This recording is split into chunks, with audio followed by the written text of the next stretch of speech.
Uthula uthe cwaka kwidini. Uzishiyile zelihlabathi intlungu. Udibene nale ngqongengqonge kaqubule gqithi kukufa wabuzolela ubuthongo bokufa. Usizimele tishala. Ubizwe wasabeka nyana womntu. Ulitshonise emini ilanga kuqala le-ingoma. Usishiye uthe kuthi sophinda sibona nini kanti uyasiqhatha uzasisimela. Uvumeleni. Uvumeleni tishala usazi ukuba siziintsana zakho. Usazi ukuba sidinga wena ube ziimpiko zethu ukuze sibhabhele phambili. Inene eyelikhaya intsika iwile. Ngasemva ushiye izijwili. Ushiye inhliziyo zabantu zidlakadlaka. Ushiye imiphefumlo idandathekile. Sisike asazi nokuba sithi lala ngoxolo kusini na ngoba lona inxiba linzulu. Akuvumi tishala, akuvumi sisadinga. Ewe lona uthando nobubele bakho belusanele, kodwa imfundiso zakho besisazilangazelela. Kunzima kodwa lala ngoxolo ndodenkulu. Wena Corona siyakuqalekisa. Uze uchwechwa ntondini kanti uzasigqebha idumo elingatsetywa ntwala. Brazethi besisakulangazelela ukhulela phantsi kwesandla sakho. Besiyazi ukuba impoqo nongqula kwakho it was out of love.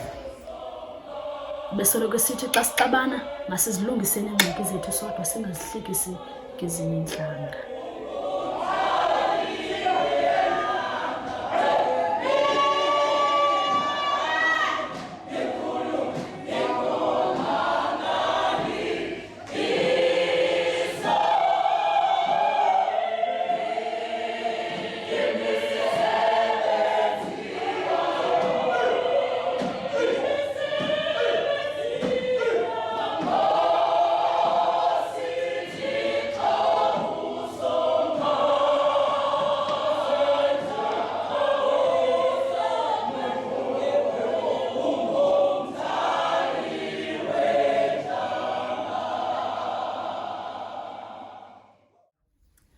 Indoda ibimazi uThixo. Le ndoda ibimxabisile umthandazo. Le ndoda ibilithanda usapho lwayo. Indoda ekungqolisa ngoku kumzuzu olandelayo yahleka idlulile kuloo nto.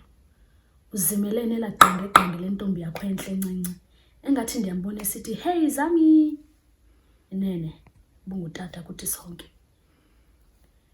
Ebengemdanga kuyaphi lo mfana, besondela apha emhlabeni. Entsundu ngebala. Ondlekile umfo kaGantana.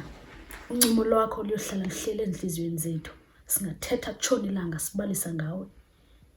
Akuvumi kodwa siyakhulula sethelala ngoxolo tishala. Uncumo ubusinika lona eqongeni. Imincili novuyo ubusibonisa yona xa siseqongweni. Amazwi akhe singasoze siwalibali ubusinika wona phambi kokuba sikhwele eqongeni. Perform like it's your last performance. He was such a happy soul. Lala ngoxolo tishala. Uyibhalile incwadi yobomi bakho. Ulityhutyhile ilizwe, uhambile amazwe ngamazwe, ubhala le ncwadi yobomi bakho de wazoqabela nasemizamo yethu, ubhala le ncwadi yobomi bakho. Sivuyela ukuba inxalenye yencwadi yobomi bakho. Akho namnye ozayithatha indima yakho oyidlalileyo kuthi uhlala usezintliziyweni zethu. Kuthi ubufana njengesikhukukazi singamantshontsho wakho, ngoba ngalo lonke ixesha ubusoko usugquma phantsi kwephiko lakho. Xa namhlanje sibhencekile sifana namantshontsho oquthelweyo. Ngethemba lokuba imfundiso zakho zokusomeleza sohlala sikuthanda sikukhumbula. Your legacy will live on kuthi. Sozama ukunyathela kwinyathelo khona ukuze singabuvi ubunzima bendlela.